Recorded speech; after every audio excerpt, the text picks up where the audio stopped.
ओम नमो भगवते वासुदेवाय नमः। ये मंत्र पितृ आत्माओं की शांति के लिए है। भगवत गीता के 7वें अध्याय में श्री कृष्ण अर्जुन को परम सत्य का ज्ञान करवाते हैं। जो लोग इस परम सत्य को सुनते हैं उनके पितृ परम ब्रह्म में लीन हो जाते हैं और पितृदोष से मुक्ति मिलती है। पितृपक्ष में गीता के 7वें अध्याय का पाठ किया जाता है। इस अध्याय में कुल 30 श्लोक हैं। इस अध्याय का नाम है ज्ञान विज्ञान योग। इसका महात्म्य भगवान शिव ने माता पार्वती जी से कहा था। भगवान शिव कहते हैं, हे पार्वती, अब मैं 7वें अध्याय का महात्म्य बताता हूँ, जिसे सुनकर कानों में अमृत राशि भर जाती है। पाटलिपुत्र नामक एक दुर्गम नगर है, जिसका गोपुर यानी द्वार बहुत ही ऊंचा है। उस नगर में शंकुकर्ण नामक एक ब्राह्मण रहता था।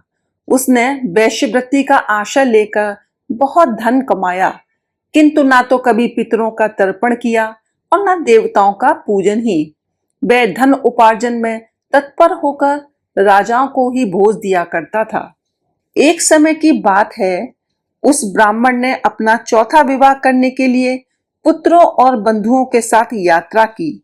मार्ग में आधी रात के समय जब वह सो रहा था, तब एक सर्प ने कहीं से आकर उसकी बाह में काट लिया। उसके काटते ही ऐसी अवस्था हो गई कि मणि, मंत्र और औषधि आदि से भी उसके शरीर की रक्षा असाध्य जान पड़ी। तत्पश्चात कुछ ही क्षणों में उसके प्राण पखेरु उड़ गए और वह प्रेत बना। फिर बहुत समय के बाद वह प्रेत सर्प योनि में उत्पन्न हुआ। उसका चित्त धन की वासना में बंधा था। उसने पूर्व वृतांत को स्मरण करके सोचा, मैंने घर के बाहर करोड़ों की संख्या में अपना जो धन गाड़ रखा है, उससे इन पुत्रों को वंचित करके स्वयं ही उसकी रक्षा करूंगा। सांप की योनि से पीड़ित होकर पिता ने एक दिन स्वप्न में अपने पुत्रों के समक्ष आकर अपना मनोभाव बताया।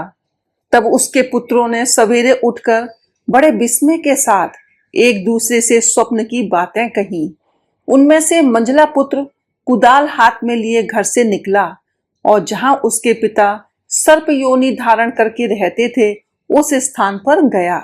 यद्यपि उसे धन के स्थान का ठीक ठाक पता नहीं था, वो भी उनके चिन्हों से उसका ठीक निश्चय कर लिया और लोभ बुद्धि से वहां पहुंचकर बाम्बी को खोदना आरंभ किया। तब उस बाम्बी से बड़ा भयानक सांप प्रकट हुआ और बोला, ओ मूढ़, तू कौन है? किस लिए आया है? यह बिल क्यों खोद रहा है? किसने तुझे भेजा है? ये सारी बातें मेरे सामने बता। मैं आपका पुत्र हूँ। मेरा नाम शिव है। मैं रात्रि में देखे हुए स्वप्न से विस्मित होकर यहाँ का स्वर्ण लेने के कौतूहल से आया हूँ। पुत्र की यह वाणी सुनकर वह सांप हंसता हुआ उच्च स्वर से इस प्रकार स्पष्ट वचन बोला, यदि तू मेरा पुत्र है तो मुझे शीघ्र ही बंधन से मुक्त कर। मैं अपने पूर्व जन्म के गाड़े हुए धन के लिए ही सर्प योनि में उत्पन्न हुआ हूँ। पिताजी, आपकी मुक्ति कैसे होगी? इसका उपाय मुझे बताइए, क्योंकि मैं इस रात में सब लोगों को छोड़कर आपके पास आया हूँ। बेटा, गीता के अमृत में 7वें अध्याय को छोड़कर मुझे मुक्त करने में तीर्थ, दान, तप और यज्ञ भी सर्वथा समर्थ नहीं है। केवल गीता का 7वां अध्याय ही प्राणियों के जरा, मृत्यु आदि दुखों को दूर करने वाला है। हे पुत्र, मेरे श्राद्ध के दिन गीता के 7वें अध्याय का पाठ करने वाले ब्राह्मण को श्रद्धा पूर्वक भोजन कराओ। इससे निस्संदेह मेरी मुक्ति हो जाएगी। बस अपनी शक्ति के अनुसार पूर्ण श्रद्धा के साथ निर्व्यसी और वेद विद्या में प्रवीण अन्य ब्राह्मणों को भी भोजन कराना। सर्प योनि में पड़े हुए पिता के ये वचन सुनकर सभी पुत्रों ने उनकी आज्ञा अनुसार तथा उससे भी अधिक किया। तब शंकुकर्ण ने अपने सर्प शरीर को त्याग कर दिव्य देह धारण किया और सारा धन पुत्रों के अधीन कर दिया। पिता ने करोड़ों की संख्या में जो धन उनमें बांट दिया था, उससे वे पुत्र बहुत प्रसन्न हुए। उनकी बुद्धि धर्म में लगी हुई थी, इसलिए उन्होंने बावली, कुआं, पोखरा, यज्ञ तथा देव मंदिर के लिए उस धन का उपयोग किया और अन्नशाला भी बनवाई। इसके बाद 7वें अध्याय का सदा जप करते हुए उन्होंने मोक्ष प्राप्त किया। हे पार्वती, ये तुम्हें 7वें अध्याय का महात्म्य बताया, जिसके श्रवण मात्र से मानव सब पातकों से मुक्त हो जाता है।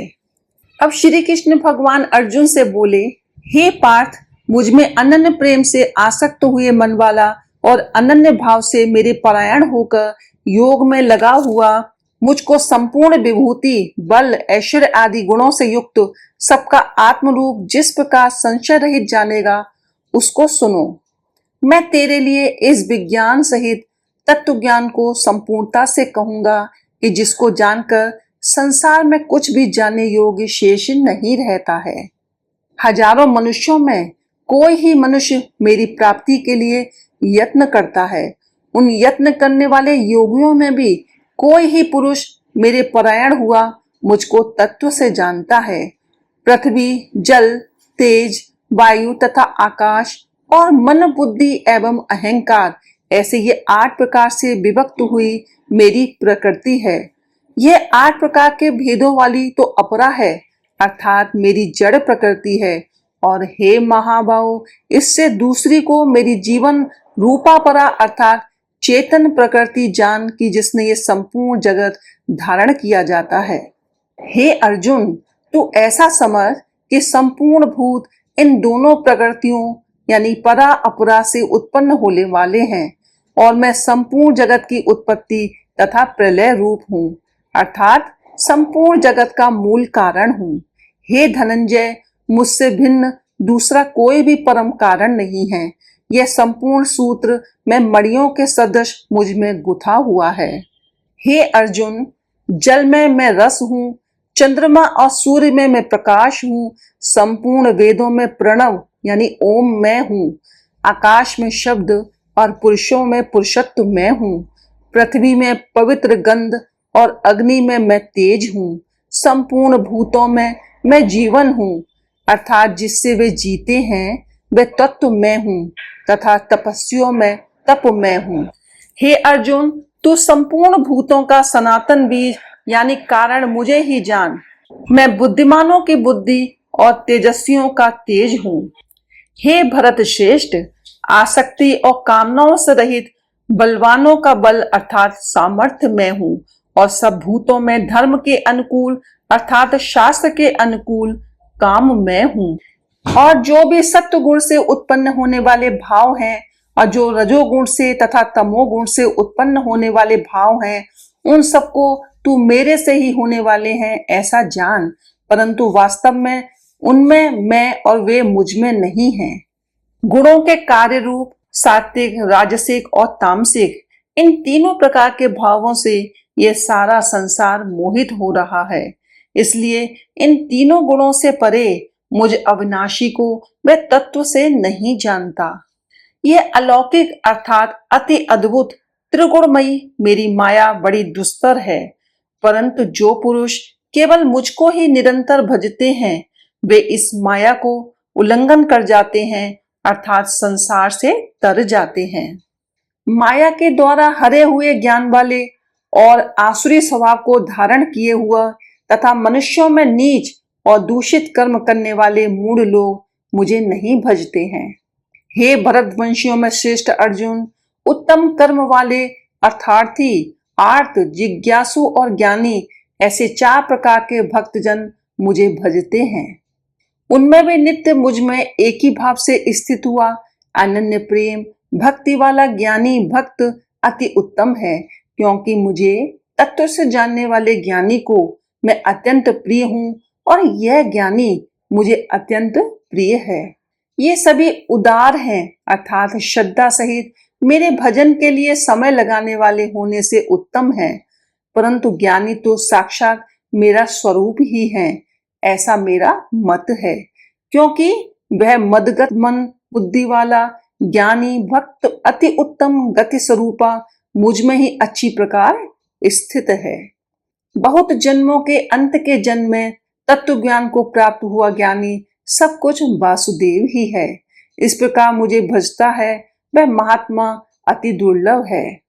उन भोगों की कामना द्वारा जिनका ज्ञान हरा जा चुका है वे लोग अपने स्वभाव से प्रेरित होकर उस नियम को धारण करके अन्य देवताओं को भजते हैं अर्थात पूजते हैं। जो सकाम भक्त जिस देवता के स्वरूप को श्रद्धा से पूजना चाहता है, उस भक्त की श्रद्धा को मैं उसी देवता के प्रति स्थिर करता हूँ। वह पुरुष उस श्रद्धा से युक्त होकर उस देवता का पूजन करता है और उस देवता से मेरे द्वारा ही विधान किए हुए उन इच्छित भोगों को निसंदेह प्राप्त करता है। परंतु उन अल्प बुद्धि वालों का वह फल नाशवान है तथा वे देवताओं को पूजने वाले देवताओं को प्राप्त होते हैं और मेरे भक्त चाहे जैसे ही भजें अंत में मुझे ही प्राप्त होते हैं। बुद्धिहीन पुरुष मेरे अनुत्तम अविनाशी परम भाव को न जानते हुए मन इंद्रियों से परे मुझे सच्चिदानंद परमात्मा को मनुष्य की भांति जानकर व्यक्ति के भाव को प्राप्त हुआ मानते हैं। अपनी योग माया से छिपा हुआ मैं सबके प्रत्यक्ष नहीं होता, इसलिए यह अज्ञानी जन समुदाय मुझ जन्म रहित अविनाशी परमात्मा को तत्व से नहीं जानता है, अर्थात मुझको जन्मने मरने वाला समझता है। हे अर्जुन, पूर्व में व्यतीत हुए और वर्तमान में स्थित तथा आगे होने वाले सब भूतों को मैं जानता हूँ, परंतु मुझको कोई भी श्रद्धा भक्ति रहित पुरुष नहीं जानता। हे भरतवंशी अर्जुन, संसार में इच्छा और द्वेष से उत्पन्न हुए सुख दुख आदि द्वंद्व रूप मोह से संपूर्ण प्राणी अति अज्ञानता को प्राप्त हो रहे हैं। निष्काम भाव से श्रेष्ठ कर्मों का आचरण करने वाला जिन पुरुषों का पाप नष्ट हो गया है, वे राग देशादि जनित द्वंद्व रूप मोह से मुक्त और दृढ़ निश्चय वाले पुरुष मुझको भजते हैं। जो मेरे शरण होकर जरा और मरण से छूटने के लिए यत्न करते हैं, वे पुरुष उस ब्रह्म को तथा संपूर्ण अध्यात्म को और संपूर्ण कर्म को जानते हैं। जो पुरुष अधिभूत और अधिदेव के सहित तथा अधियज्ञ के सहित सबका आत्म रूप मुझे अंतकाल में भी जानते हैं, वे युक्त चित्त वाले पुरुष मुझको ही जानते हैं, अर्थात मुझको ही प्राप्त होते हैं। इस प्रकार उपनिषद ब्रह्म विद्या तथा योग शास्त्र स्वरूप श्रीमद् भागवत गीता में श्री कृष्ण तथा अर्जुन के संवाद में ज्ञान विज्ञान नामक 7वां अध्याय संपूर्ण होता है।